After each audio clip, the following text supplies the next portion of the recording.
নববর্ষে আমাদের করণীয় কি বা নববর্ষ কিভাবে উদযাপন করা উচিত? এখনকার শিশু কিশোররা গেমস, ফেসবুক, ইউটিউব, টিকটক সহ মোবাইল কেন্দ্রিক নানা নেশায় আসক্ত। তাদের জীবন জগৎ ভিন্ন। তারা এছাড়া আর কিছুই বোঝে না। যারা আসক্ত হয়ে আছে তাদেরকে থেকে কিভাবে ফেরাবো এবং নতুন করে কেউ যেন আসক্ত না হয়, কিভাবে তাদেরকে প্রতিপালন করব, আপনার পরামর্শ কাম্য। আপনি সম্প্রতি বইমেলা গিয়ে আমাদের অন্তত একটি বই হলেও কিনতে বলেছেন। অনুগ্রহ করে আমাকে সিরাত এবং অর্থসহ কোরআন ও একটি পূর্ণাঙ্গ দোয়া বই সাজেস্ট করবেন। অনেকে ফরজ ওয়াজিব তরক করে গুনাহে লিপ্ত হয়। এ ব্যাপারে তাদেরকে উপদেশ দিলে তারা বলে, ইমান বাহ্যিক আমলে নয়, ইমান অন্তরে। আমার অন্তরে ইমান আছে। আমল না করে নিজেকে সাচ্চা ইমানদার দাবি করা কতটুকু কোরআন সুন্নাহ? বিমানের ক্রুরা বিমানের বেসিনে অজু করতে নিষেধ করেন। অনেকে বাধা উপেক্ষা করে উঁচু করেন, অনেকে এই জন্য নামাজই পড়েন না। ইসলামের দৃষ্টিতে কি করা উচিত? সম্প্রতি কুমিল্লায় বরের হাত ধোয়ানোর বকশিস নিয়ে সংঘর্ষের কারণে বিয়ে পণ্ড হয়ে যায় এবং বরকনে সহ অনেকে আহত হন। বিয়ের অনুষ্ঠানের তুচ্ছ বিষয়কে কেন্দ্র করে কয়েকদিন পরপরই এমন হতাহতের ঘটনা শোনা যায়। বিষয়টিকে আপনি কিভাবে দেখছেন? হিফজখানা নিয়ে অনলাইনে একটা বিতর্ক চলছে বেশ কিছুদিন ধরে। অনেকে কোরআনে হিফজ করাকে অহেতুক অপ্রয়োজনীয় বলছেন, অনেকে হিফজখানার আবাসিক পরিবেশ ও পাঠদান পদ্ধতি নিয়ে প্রশ্ন তুলছেন। অবশ্য হিফজখানার পক্ষেও কেউ কেউ বলছে বরং এর সংখ্যাই বেশি। সামগ্রিক বিষয়টি সম্পর্কে আপনার মন্তব্য জানতে চাই। চলুন তাহলে আর বিলম্ব না করে আপনাদের প্রশ্নগুলোর উত্তর দেওয়ার পালায়। আরিফুন নাহার লোপা আপনি লিখেছেন, এখনকার শিশু কিশোররা গেমস, ফেসবুক, ইউটিউব, টিকটক সহ মোবাইল কেন্দ্রিক নানা নেশায় আসক্ত। তাদের জীবন জগৎ ভিন্ন। তারা এছাড়া আর কিছুই বোঝে না। যারা আসক্ত হয়ে আছে তাদেরকে থেকে কিভাবে ফেরাবো এবং নতুন করে কেউ যেন আসক্ত না হয়, কিভাবে তাদেরকে প্রতিপালন করব, আপনার পরামর্শ কাম্য। বোন আরিফুন নাহার লোপা, এটি আসলে শিশুদের সমস্যা নয় শুধু, বরং শিশু বড় আমাদের সকলেরই কম বেশি সমস্যা। অর্থাৎ মোবাইল ফোনের আসক্তি এবং মোবাইল ফোন, ট্যাব ইত্যাদি জাতীয় ডিভাইসগুলোর যে নেশা, সেটি আমাদের সবাইয়ের মধ্যে প্রচণ্ড রকম ভাবে ঝেঁকে বসেছে। যার কারণে আমাদের ইবাদত বন্দেগী যেমন বাধাগ্রস্ত হচ্ছে, আমাদের পড়াশোনা, আমাদের স্বাভাবিক জীবনযাত্রা অনেক কিছুই কিন্তু বাধাগ্রস্ত হয়ে যাচ্ছে। আমাদের শিশুদেরকে যদি আমরা মোবাইলের আসক্তি থেকে রক্ষা করতে হয়, তাহলে প্রথম কথা হলো এটি খুব সহজ নয়, কারণ সমাজের সর্বত্র এই ব্যাধি ছড়িয়ে পড়েছে। অতএব শিশু নিজে বাসায় বেঁচে থাকতে পারলেও আশপাশ দ্বারা তার প্রভাব অনেক বেশি পড়বে। তারপরও বাসা থেকে যদি উদ্যোগটা সঠিকভাবে নেওয়া যায়, অনেকখানি তাকে এই আসক্তি থেকে রক্ষা করা সম্ভব। এবং এই আসক্তি থেকে রক্ষা করা ছাড়া তার জীবনের সার্বিক সাফল্য অর্জন করা অনেকটাই কঠিন।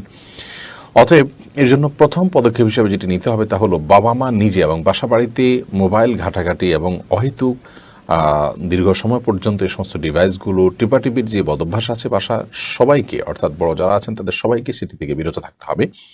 সবাই স্বাভাবিক জীবন যাপন করতে হবে। বাসায় আসলে বাসার কর্মকাণ্ড, ব্যস্ততা, নিজেদের মধ্যকার আলাপচারিতা, বিনোদন এবং খেলার সময় আপনার ফিজিক্যাল এক্সারসাইজ ইত্যাদি করা, এগুলোর মধ্যে সবাই মগ্ন থাকতে হবে। শিশুরা কিন্তু দেখে দেখে শিখে। আমরা নিজেরা সারাদিন মোবাইল টেপাটেপি করবো আর তাদেরকে আমরা বলবো যে মোবাইল টেপাটেপি করবো, এটা হয় না।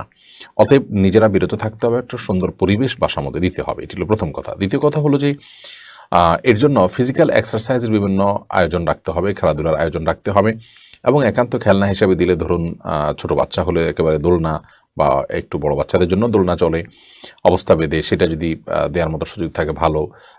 অনেকগুলো খেলনা বের হয়েছে যে খেলনাগুলো আপনার বেশ কিছুটা ব্রেইনের কাজ করে, অর্থাৎ ব্রেইনকে ব্যস্ত করে রাখে।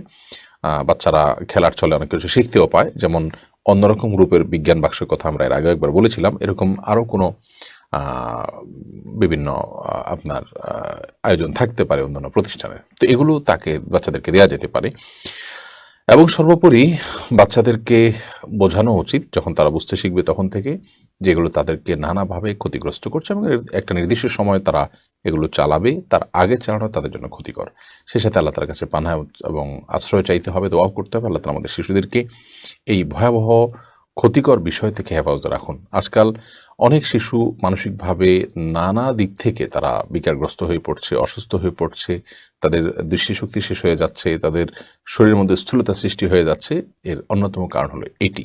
আল্লাহ তাআলা আমাদের সবার সন্তানগুলোকে হেফাজত করুন এবং অভিভাবকদেরকে বোঝার তৌফিক দান করুন যে তারা কি পরিমাণ ক্ষতি এবং ধ্বংস ডেকে আনছেন এই সমস্ত ডিভাইসগুলো সন্তানদের হাতে তুলে দিই। মাইমুন আহমেদ আপনি লিখেছেন, অনেকে ফরজ ওয়াজিব তরক করে গুনাহে লিপ্ত হয়। এ ব্যাপারে তাদেরকে উপদেশ দিলে তারা বলে ইমান বাহ্যিক আমলে নয়, ইমান অন্তরে। আমার অন্তরে ইমান আছে। আমল না করে নিজেকে সাচ্চা ইমানদার দাবি করা কতটুকু কোরআন সুন্নাহ সম্মত? ভাই মাইমুন, প্রথম কথা হলো, যিনি বলেন যে আমি আমল না করলে কি হবে, নামাজ না পড়লে কি হবে, ফরজ ওয়াজিব তরক করলে কি হবে, আমার অন্তরে ইমান আছে, তাকে বলতে হবে যে ইমান আছে বুঝলাম, কিন্তু এই শুধু ইমান দিয়ে আপনি কি জান্নাতে চলে যেতে পারবেন? ইমানের সাথে তো আপনাকে নেক আমলও করতে হবে। কোরআনে হাকিমে আল্লাহ রাব্বুল আলামিন যেখানেই জান্নাতে যাওয়ার পূর্বশর্ত উল্লেখ করেছেন, সেখানে ইমানের সাথে সাথে নেক আমলের কথা উল্লেখ করেছেন। ইন্নাল্লাযীনা আমানু ওয়া আমিলুস সলিহাত কানাত লাহুম জান্নাতুল ফিরদাউস নুজুলা। এটা সূরা কাহফের একেবারে সর্বশেষ আয়াত। আল্লাহ তাআলা এখানে বলেছেন, নিশ্চয়ই যারা ঈমান আনয়ন করেছে এবং ভালো কাজ করেছে তাদের জন্য জান্নাতুল ফিরদাউস থাকবে আল্লাহ তাআলার তরফ থেকে।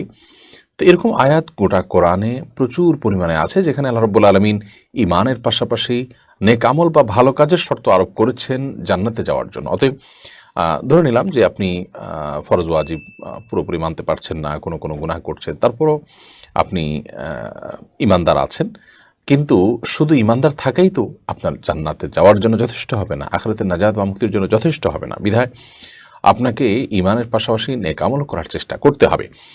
ইমান আছে কিন্তু নেকামল নাই, সব বদামলে পরিপূর্ণ, তাহলে আপনাকে জাহান্নামে যেতে হবে, এবং এরপরে একটা সময় ইমান থাকার কারণে আপনার জান্নাতে আসার সুযোগ হবে প্রায়শ্চিত্ত করার পর, দীর্ঘকাল জাহান্নামের শাস্তি পাওয়ার পর। অতএব সেটি তো আমাদের কারোরই কাম্য হতে পারে না। সেই জায়গা থেকে আমাদের এই ভাইকে বোঝাতে হবে, আল্লাহ তাআলা তাকে বোঝার তৌফিক দান করুন।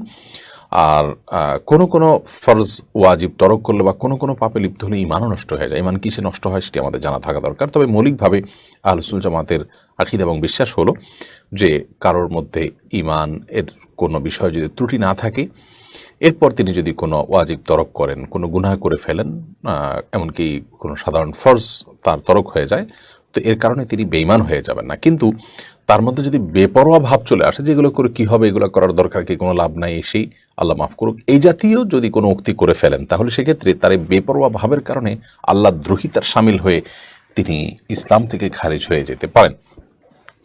জুনায়েদ আহমদ আপনি লিখেছেন, সম্প্রতি কুমিল্লায় বরের হাত ধোয়ানোর বকশিশ নিয়ে সংঘর্ষের কারণে বিয়ে পণ্ড হয়ে যায় এবং বরকনে সহ অনেকে আহত হন।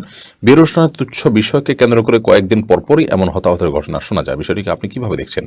বেজুনায়েদ, এটি বিয়ের অনুষ্ঠানকে কেন্দ্র করেই শুধু হচ্ছে, আমার মনে হয় ব্যাপারটি শুধু সেরকম নয়, বরং তুচ্ছ বিষয়কে কেন্দ্র করে তুলকালাম হয়ে যাচ্ছে এবং অনেক বড় বড় দুর্ঘটনা ঘটে যাচ্ছে। এই বিষয়গুলো আমাদের সমাজে অহরহ বিষয়। প্রায় দেখা যাচ্ছে লুডো খেলাকে কেন্দ্র করে দুই গ্রামবাসীর মধ্যে মারামারি হয়েছে। প্রায় দেখা যাচ্ছে যে স্বামী তার স্ত্রীর কাছে কোনো জামা স্ত্রী করে দিতে বলেছেন, ওইটাকে হয়তো ধুইতে বলেছেন বা কোনো একটা কাজ করতে দিয়েছেন, সে কাজটা করতে বিলম্ব হয়েছে বা তিনি ভুলে গিয়েছেন, এর ফলশ্রুতিতে তাদের মধ্যে বিবাহ বিচ্ছেদের মতো ঘটনা ঘটে যাচ্ছে। এরকম ছোটোখাটো বিষয়কে কেন্দ্র করে বন্ধুবান্ধব একে অন্যকে খুন করে ফেলছে, এবং এই জাতীয় বিষয়গুলো দিন যত যাচ্ছে তত আমাদের সমাজে খুব স্বাভাবিক বিষয় পরিণত হচ্ছে এবং প্রচুর পরিমাণে বেড়ে চলেছে। এর সংক্ষিপ্ত আকারে যে কারণ বলতে চাই তা হলো, আমাদের মধ্যে নীতি, নৈতিকতা, আদর্শ, মানবিক মূল্যবোধ যেগুলো থাকার কথা সেগুলো দিন দিন হারিয়ে যাচ্ছে, এবং এগুলোর মূল্য ব্যক্তি, পরিবার, সমাজ, রাষ্ট্র কোনো জায়গায় নাই। যার কারণে মানুষ তথাকথিত ক্যারিয়ার গড়া, মানুষ তথাকথিত নিজের পায়ে দাঁড়ানো, তথাকথিত প্রতিষ্ঠিত হওয়া, এই যে একটা নেশা, এই নেশার বাইরে মানুষ হওয়ার যে চেষ্টা সেটি কোথাও করা হয় না, না পরিবারে, না সমাজে, না অন্য কোথাও। ব্যক্তি উদ্যোগে কিছু মানুষ চেষ্টা করছেন ভালো মানুষ হওয়ার, ভালো মানুষ হিসেবে থাকার। ওলামা একরাম চেষ্টা করছেন মানুষকে সঠিক পথের দিশা দেওয়ার, কিন্তু সমাজের মূল স্রোতে থাকা বেশিরভাগ মানুষ, তাদের কাছে মনুষ্যত্ব, মানবিক গুণাবলী অর্জন করার কোনো গুরুত্ব নেই। যার কারণে মানুষ দিন দিন পশুকে হার মানিয়ে ফেলছে। আপনি যখন বদমেজাজ এবং আপনার বদরাগ যেটা আছে, এটাকে কোনো দোষের বিষয় মনে করবেন না, আত্ম উন্নয়নের চিন্তা করবেন না, আত্মশুদ্ধির চিন্তা করবেন না, তখন এই সমস্যাগুলো বাড়তেই থাকবে। এজন্য আমাদের সমাজে মানুষের মধ্যে সবর এবং ধৈর্যের চর্চা যেন বাড়ে, সেজন্য তাদেরকে নীতি নৈতিকতার শিক্ষা যেমন দিতে হবে, তাদেরকে ধর্মীয় আপনার যে নির্দেশনাগুলো আছে সেগুলোর আওতায় আনতে হবে, সেগুলো তাদের মধ্যে জাগ্রত করতে হবে। এরকম নানাবিধ প্রচেষ্টার মাধ্যমে আশা করা যায় ইনশাআল্লাহ বিদিন আমাদের সমাজ সুন্দর এবং সুস্থ ধারায় আপনার প্রবাহিত থাকবে। বিয়ের অনুষ্ঠানের তুচ্ছ ঘটনাকে কেন্দ্র করে যে সংঘর্ষ হচ্ছে এবং সেখান থেকে বিয়ে পর্যন্ত পণ্ড হয়ে যাচ্ছে, মানে আমরা এখনো কতটা মূর্খ রয়ে গেছি, আমরা কতটা এখনো আমাদের কর্মে কোনো কোনো কোনো ক্ষেত্রে কতটা বর্বর আমরা এখনো রয়ে গেছি, যে ছোট্ট একটা বিষয়কে আমরা হজম করতে পারছি না। তো এটার জন্য দরকার হলো ধর্মীয় শিক্ষার ব্যাপক প্রচার এবং প্রসার এবং ব্যক্তি পরিবার সব জায়গায় চর্চা করা। আল্লাহ তাআলা আমাদেরকে তৌফিক দান করুন। আওলাদ মিয়া লিখেছেন, নববর্ষে আমাদের করণীয় কি বা নববর্ষ কিভাবে উদযাপন করা উচিত? দেখুন, নববর্ষ উপলক্ষে বিশেষ কোনো করণীয় নাই। যাদের জীবনে কোনো কাজ নাই, জীবনটা কোনো বিশেষ লক্ষ্যের দিকে যে যাচ্ছে তা না, হেয়ালিপনা যারা করে তারা যা খুশি তা করতে পারে। একজন ইমানদার তার জীবনটা অত্যন্ত সুচিন্তিতভাবে তিনি জীবনের প্রতিটা মুহূর্তকে ব্যবহার করবেন। আমরা জানি যে আমাদেরকে চলে যেতে হবে দুনিয়া থেকে, এটা আমাদের থাকার জায়গা না। এখানে অযৌক্তিক কোনো ফুর্তি, আনন্দ, উল্লাসে মেতে ওঠা, কোনো উন্মাদনায় মেতে ওঠা, এরকম ইমানদার সাথে যায় না। একজন ইমানদার নববর্ষকে কেন্দ্র করে কিছুই করবে না। নববর্ষ বছরের নতুন দিন বা মাসের প্রথম দিন বা দিনের প্রথম প্রহর, এগুলো কোনোটাই আমাদের উৎসবের কোনো কারণ অন্তত নয়। এগুলো প্রকৃতি পূজারীদের কাজ, বিদেশিটা আমরা করব না, এবং এগুলো এই সমস্ত কালচার ও সংস্কৃতি থেকে আমরা দূরে থাকবো যত সম্ভব। নবী সাল্লাল্লাহু আলাইহি ওয়াসাল্লাম বলেছেন, মান তাশাব্বাহা বিকওমিন ফাহুয়া মিনহুম, ব্যক্তি যে জাতির সাদৃশ্য গ্রহণ